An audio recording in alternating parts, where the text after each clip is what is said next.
Subsidy day, no day. Subsidy day, no day. Avevekuve. Oh, ya kabe mononoli. Just yoli of vevekuve. If person see matter, way passing hand, you go just say of vevekuve. Tinubu did not rig election to come and give anybody good governance. Tinubu, by the time he's done dealing with Nigerians, those malams that were collecting money and selling Muslim tickets in the northern part of the country, saying that this and that and those. All of us go shall gather here and date. One day, the people that they deceived will come after them. It is not me that we will talk about them. The same people, they are all living together and the suffering is there going on. Subsidy, they are still paying subsidy. Meanwhile, they have taken subsidy away.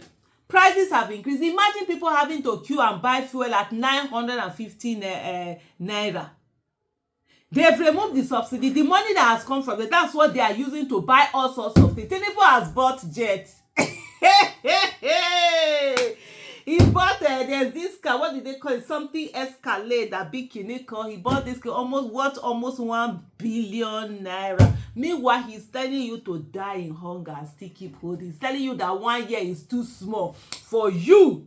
1 year is too small for you to get any dividends of democracy. But 1 year is not too small for Tinubu to be purchasing all sorts of things. Tinubu that said he's rich, that has all the money. Tinubu's wife told us that, they are coming, they are not coming to collect, they don't need any money, they already have their own money, they have their jets, they have other. But you know what? Tinubu is someone with scarcity mentality. You understand? Poverty mentality. Whatever it is that his past was, wherever he came from, he's still that person. He's still that child or whatever it is that went through whatever, only God knows whatever he went through. And so for him, he would rather spend the whole nation's money on buying shiny things that he thinks will make him somebody. And then he can lord it over everybody. Instead of him to think about the poor that are dying right now. So whatever your people suffering, people's whatever, it's none of Tinubu's problem. His problem is to ensure how can he sit down and be the one to just be the whole national the whole national income into whatever it is that he wants to take it into. Another report, 1 year after Tinubu declared end to fuel subsidy, Nigeria makes highest subsidy payments in 25 years. And guess what? The people who are currently importing this fuel in are people that, one way or the other, are sort of like related to Tinubu, around Tinubu, whatever, Tinubu this over Tinubu, either members of his economic, whatever, members of, if they are not saying his brother, if they are not saying this, if they are not saying that. Meanwhile, people are there suffering. Checks by Sahara reporters revealed that 6.8 trillion is the highest figure ever to be spent by any administration on fuel subsidies between 2005 and 2022, when subsidy payment was made by the Nigerian government on a full year basis. Bola Tinubu, illegitimate government, plans to spend 6.8 trillion on fuel subsidies between August 2023 and December 2024, representing a 17-month period, according to documents. This is as the Bola Tinubu approved that the NNPC uses its dividends to offset subsidy bills. The NNPC has informed Tinubu that due to subsidy payments, it was currently unable to pay taxes and royalties into the Federation account, referring to this as subsidy shortfall forex differential. The same person that sat down and said he declared on the day of his inauguration of that illegitimacy that all happened, he declared that he has removed subsidy, prices had gone up, people are buying petrol at such an expensive rate, they now have more money on their hand, they've stolen. So let me even break this out the way my husband broke it down to me. I'm married to a chartered accountant of almost 40 years. I think it's been 38 years now. He has been a chartered accountant. Sometimes he's the one that breaks the economics or whatever of the nation for me, to understand. He said what happened, what most people don't understand with this subsidy is that the money And that's why you could see people feeling the pinch of how expensive it is. The money that used to be in your hand, you are now paying it to government. So subsidy before, when government was paying that subsidy, this money was in your hand. You didn't need to pay. So government was paying it on your behalf. So now you are now paying that money.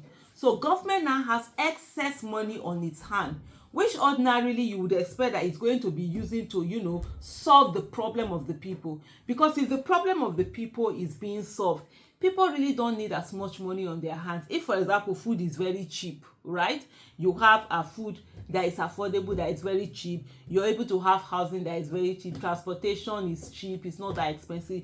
With little money in your hand, you can be able to have a comfortable life. And that would be okay for you. But what we have now is that all of these things are not there. So most of these things, or all of these things, are very expensive. And so what you end up doing is that you need more cash in your hand to be able to solve it. And the government has taken away the cash that was in your hand. They've taken it away, which they are now sharing amongst them. So that's why you see them having this huge amount of money that you're supposed to that they're sharing, and then they say they are looting this, they are looting that. Ordinarily, a state that works should not have money in its hand. A state should always be broke, because they've spent so much money on working for the people. So you won't even have anything that anybody is going to loot. So when you're seeing somebody keeping 100 and so amount of money, you know, lying fallow, you wonder, why is there such money lying fallow? Because they should be working, they should be doing projects. It's like putting investment. It's like having money in the bank. Why do you have money in the bank? Even for me as an individual, I don't keep money in the bank. I would rather put it in projects, in investment that we appreciate over time. You know, before when Mr. Peter Obi was running for president during the 2023 election, one of the things that I struggled with was that issue of saving money for the. And like, why did you save money? Put them in project, put them in things that will be working. States are not supposed to have money that will have other than the one for their recurrent expenses that they will use to be paying salaries and all of that they use. That's the only money that should be in the hands of the state. Every other thing should be put into something that is going to work and for the betterment, like investment for the betterment of the, you know, of the state or of the country, not just keep this thing down. But unfortunately, what we have is that we just have this humongous amount of monies that are in the hand of, you know, corrupt politicians, and so they just keep packing it, stealing it, looting it, doing this, doing one thing or the other with it.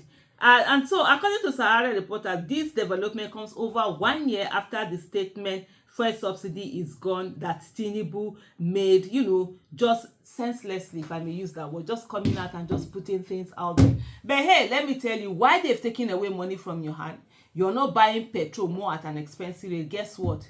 They're still paying that subsidy, and they are paying it to themselves. And it's your money that they're using the way they want to do, how they want to do it. It's either you do something about it or sit down there and let them be using you as MOU. Thank you for watching. Bye.